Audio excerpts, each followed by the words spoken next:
Hello, and welcome back to part 14, Red Restoration. We're now in between Christmas and New Year, 29th of December.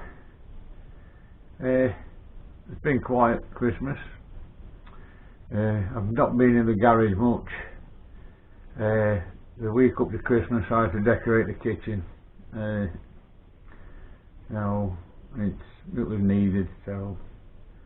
But you'll see that in a later video anyway. I'll be doing one in the kitchen, no doubt. Right, part 14 is where I paint and reassemble the remaining strut. This is dangerous in itself because I have to compress the spring. Compress it enough to get the bolt on at the top. And it's a very, very stressful time, really. I have in the past had them ping off. I want it being the groin, and it hurt for a long time. So here we go then. I'm just going to key it in before I spray it with the blue, with the heat resistant paint. So I'll just set the camera and see how we go.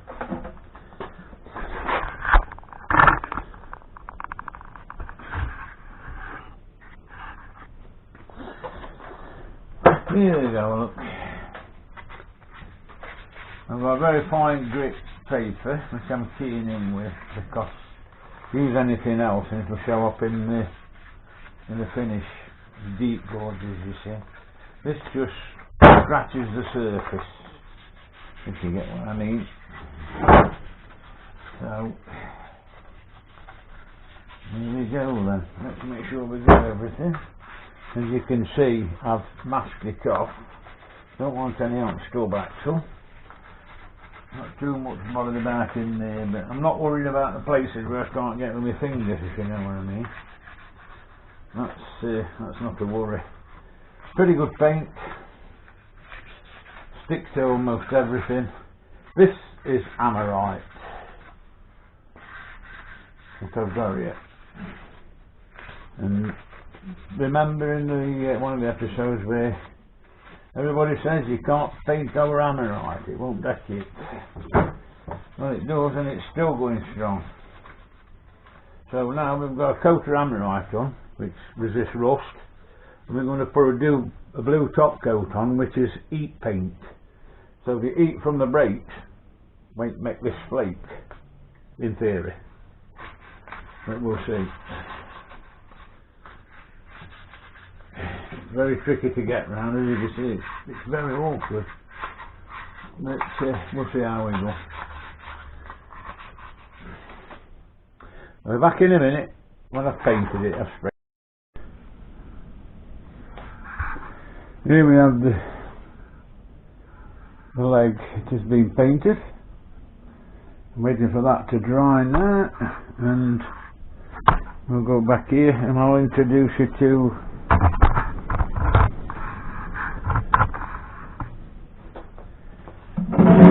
the spring clamps. Now these are the spring clamps. These hook around the spring like so, and they have these securing hooks, which if the spring wants to disappear and pull away, this is no good. So now we've painted them, what we'll do, we'll put bits of rag round where the clamps are going so it doesn't scratch the paint. But when it's dry, we'll be putting it back together, so you'll see how we do it. Very, very cautiously, I'm afraid. But I may have a way, I want to test a way in which I can stop it. If it does go, I can stop it. So we'll get to that in a bit. See you in a bit. Here we have, it's all set. I've got all these set, all locked on. Look, yeah, but no doubt they'll move sideways when they go, so I've tried to accent the going sideways bit. As you can see, it's going to pull in at angle.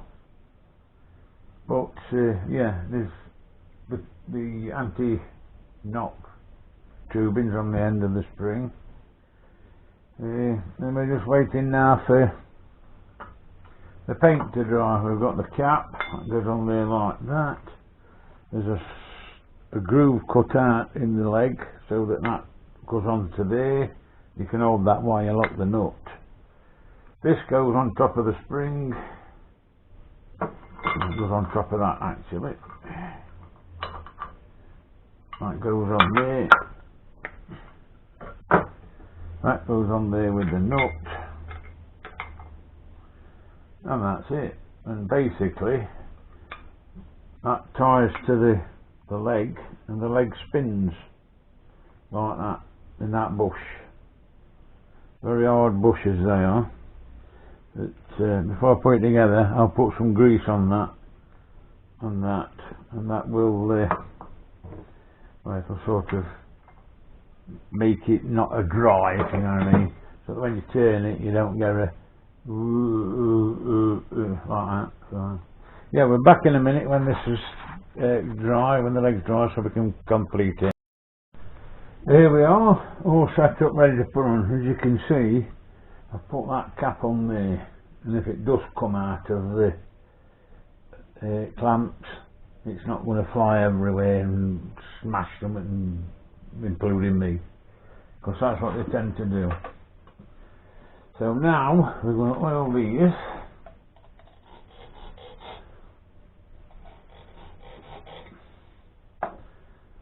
Yeah, it's a long job.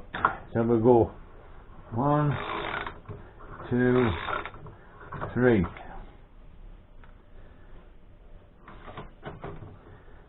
One, 2, 3. Now 3 is like 1.5 turns, but this is where the dangerous bit comes in, because I have to turn it as we go, and this is, and you can soon lose count, but you've got inkling to see if you lose, then it's that one. So 1, 2, 3, and it takes a while. To be safe, it takes a while. It's not that up.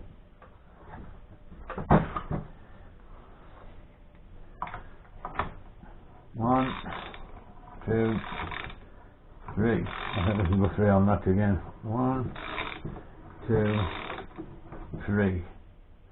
That's still pretty slack.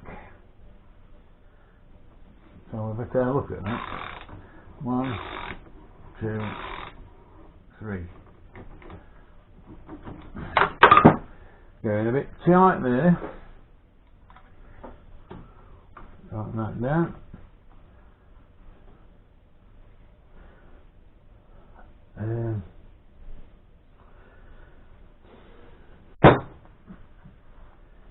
Right, so where were we? That's that one. So we go to the next one.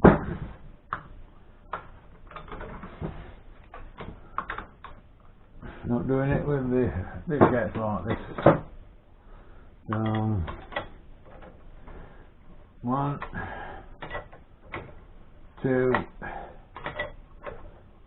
3. There we go. 1, 2, 3.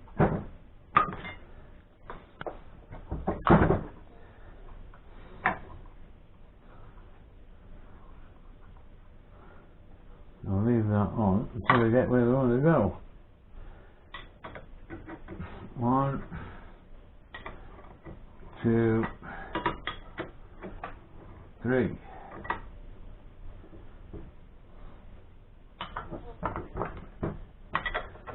One, 2, 3. Yeah, it's going down a bit, you see.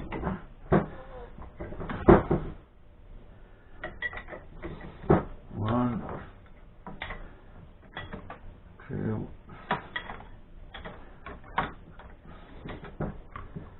3.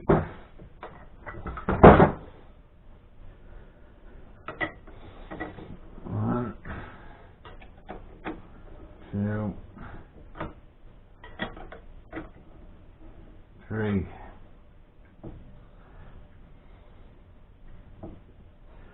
And just have a look how it's going down. That's coming up pretty good. Don't forget that we've got to have that turned over and that on and this.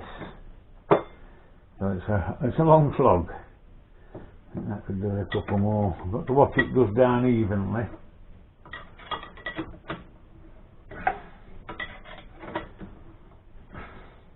But that's where the trouble comes. 1, 2, 3.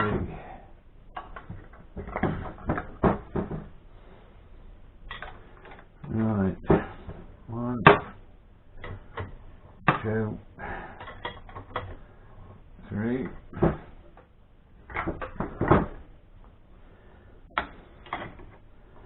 1, 2, 3. Of course, the guys who do it regularly, day in day out in a garage, just get the air gun on it, burp, burp, burp. They know exactly. They just watch the tension, make sure it's going where it should be going, and this is it. You see.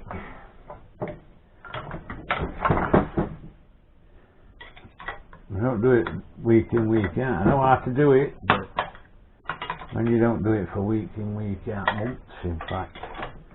Last time I did this when I took it apart. Taking them apart is different because the spring is already under tension. So you really just put these on, tighten it down a little bit more, under the nut, take it to pieces and release the springs. And Bob's your uncle. So,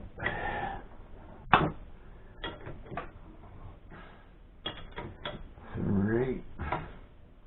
We are going down somewhat, as we can see. Not enough yet though.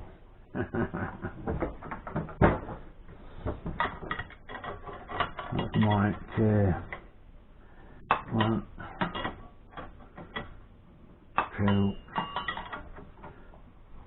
3. That one would take a full of that one.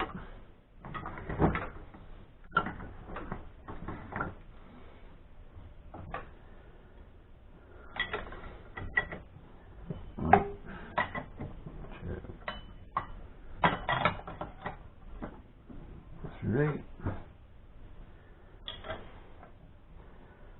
1, 2, 3. So I'm going to do now. I'm going to change stance. Where are all these?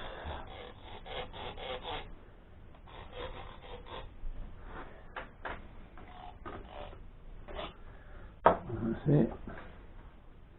I'm going to turn that slightly.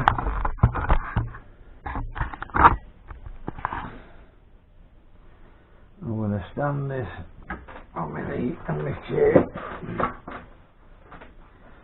I'm going to go down. That's got it, so that's not going anywhere. So here we go. This one first, is it? 1,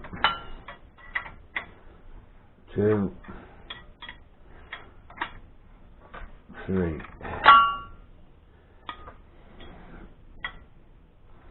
1,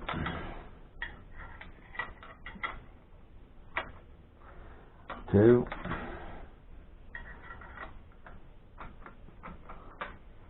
3. 1, 2, 3.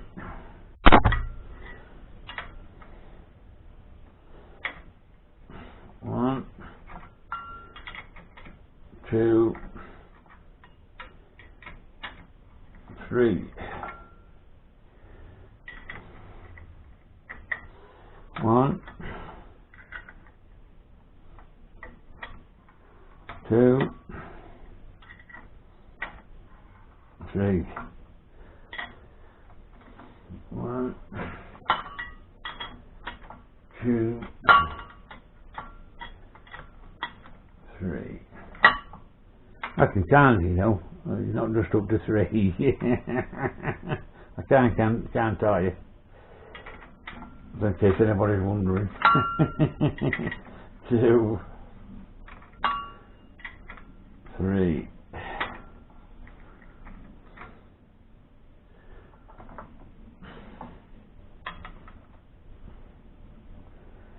We're doing alright, but it's a bit strenuous. The next stage when I get low enough is to turn this round and then put the nut back on and keep going. So, right, here we go. Let's try that round. 1. Hello, and here we are. Unfortunately, I was filming away while I was doing it, and the battery went kaput. Now, if it's got a flat battery, it'll beep. Then I know. But for some reason, the battery just get up the ghost. No good. Just went like that. So here's me rattling on, explaining how I'm doing this and all that. And then when I come to stop it, no screen. Checked it, and unfortunately, there's not much. So I will edit what is and put it on. But as you can see, I've done it all. There's a bit of animosity, but it's all together. If I just show you this, look. There it is. That's the spring all together on the strut. As you can see, I've got a bit of, I should get another spray. There's a bit of touch up here and there, but that's restoring for you. So I'll get that done before it goes on. Everything will be checked before it's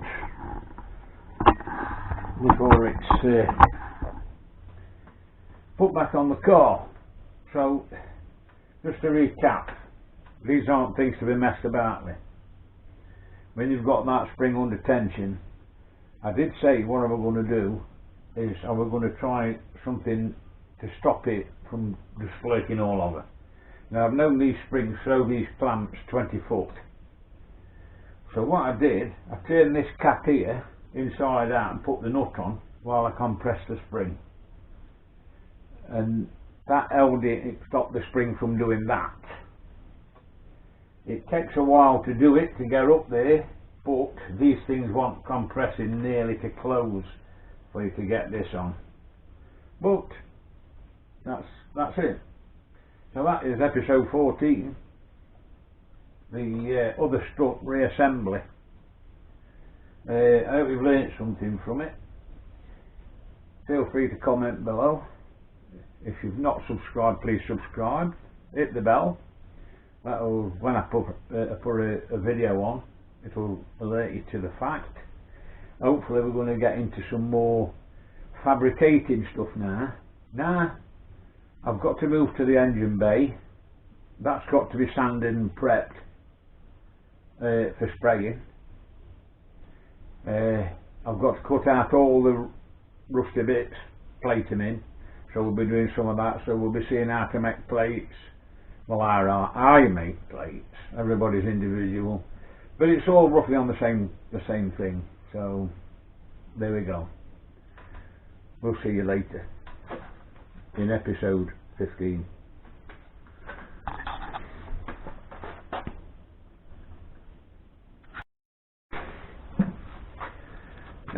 I'd just like to say a few words. Look at that.